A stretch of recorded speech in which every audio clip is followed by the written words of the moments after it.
Hi friends, welcome to KDP farm. ఈరోజు మనం కోడి పిల్లలు వచ్చిన మొదటి వారంలో చాలామంది రైతులు ఎదుర్కొనే ముఖ్యమైన సమస్యలలో లెగ్ వీక్స్ గురించి తెలుసుకుందాం. ఇది ఏ రకమైన జబ్బు కాదు, లేవలేని పక్షవాతము కాదు. నిర్లక్ష్యం చేయకుండా చికిత్స చేసే సులభంగా నయం చేసుకోవచ్చు. ఈ వీడియోలో మనం అసలు ఈ సమస్య ఎందుకు వస్తుంది, కారణాలు, చికిత్స గురించి తెలుసుకుందాం. చాలామంది రైతులు ఇది కేవలం కాల్షియం లేదా D3 ప్రాబ్లం మాత్రమే అనుకుంటారు. రైతులు సమస్య వచ్చినప్పుడు బాధపడడం కన్నా ముందు జాగ్రత్తగా ఉండటం వల్ల డబ్బు, సమయం కూడా ఆదా చేసుకోవచ్చు. ఈ సమస్యను పెరోసిస్ లేదా స్పైన్ లెగ్ మరియు స్పాండిల్ లెగ్ అని అంటారు. ఇలా లెగ్ వీక్స్ రావడానికి చాలా కారణాలు ఉన్నాయి. ఈ వీడియోలో మనం ఒక 5 కారణాల గురించి తెలుసుకుందాం.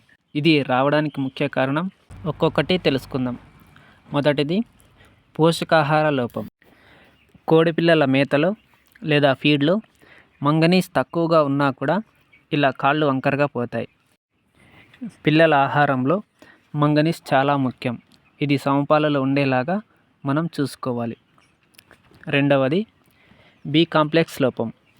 మొదటి 5 రోజులు యాంటీబయాటిక్తో పాటు మల్టీవిటమిన్ టానిక్ కంపల్సరీ ఇవ్వాలి. ఈ మల్టీవిటమిన్ టానిక్ ఇవ్వడం వల్ల కోడి పిల్లలకు బి కాంప్లెక్స్ సమృద్ధిగా దొరికి ఎటువంటి లోపాలు లేకుండా ఉంటాయి. మూడవది కాల్షియం లోపించడం. దీనివల్ల కోడి పిల్లలు ప్రధానంగా ఎముకలు బలహీనంగా ఉండి కాళ్ళు పక్కకు వంగి జారిపోతూ ఉంటాయి. నాలుగవది బ్రూడింగ్లో పేపర్ సరిగ్గా పరచకపోవడం.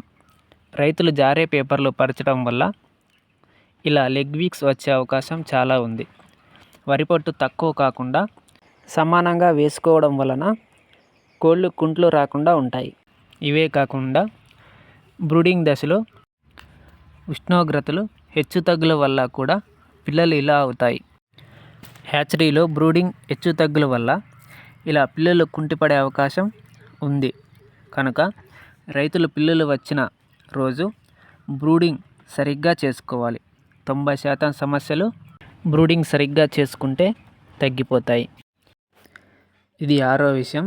ఇంకొక ముఖ్యమైన విషయం, కోడిపిల్లలు ఎప్పుడు నిలబడే తినాలి. చిన్నపిల్లప్పుడు స్టాండ్స్ వేసుకోవడం కానీ, పెద్ద కోళ్ళు అయినప్పుడు ఫీడర్స్లో తోక లెవెల్స్కి జరుపుకోవడం కానీ చేయాలి. కూర్చుని తినడం వలన కూడా లేమ్స్ అయ్యే అవకాశం ఉంటుంది. ఇప్పుడు ఈ లెగ్ వీక్ సమస్యలు తగ్గించుకోవడానికి వాడవలసిన మందులు చూద్దాం. కోడి పిల్లలు ఎముకలతో పాటు నరాలు బలపడడానికి కాల్షియం ప్లస్ బి కాంప్లెక్స్ సప్లిమెంట్లు 2 ఉపయోగించవలసి వస్తుంది. కాల్షియం సప్లిమెంట్ కోసం బెస్ట్ మెడిసిన్ పాడి రైతులు పాల దిగుబడి కోసం ఉపయోగించే కాల్షియం టానిక్ ఉపయోగిస్తే మంచి ఫలితం ఉంటుంది. ఎగ్జాంపుల్ వెనికాల్ ప్లస్. అదే కాకుండా నియో కాల్షియం మొదలగు మందులు ఉపయోగించవచ్చు. వీటితో పాటు కంపల్సరీగా న్యూరోబిన్ 4 ట్యాబ్లెట్లు కానీ, మెథికల్ టానిక్ కానీ, విమ్రల్, షార్కోపెరల్ పి వంటి మల్టీవిటమిన్ టానిక్లు ఉపయోగిస్తే చాలా మంచి ఫలితం ఉంటుంది. రైతులకు కొంచెం సమయం ఉంటే ఇలా కాళ్ళకు దగ్గరగా చేసి కట్టుకోండి. 100% నయం అవుతుంది అని చెప్పలేను, కానీ 70% వర్కౌట్ అయ్యింది. ఇక్కడ నేను వేసిన టేపులు ఉడుపుకొని నడుస్తున్న కోడి పిల్లలు చూడవచ్చు. కొన్ని బాగా కూడా అయినాయి.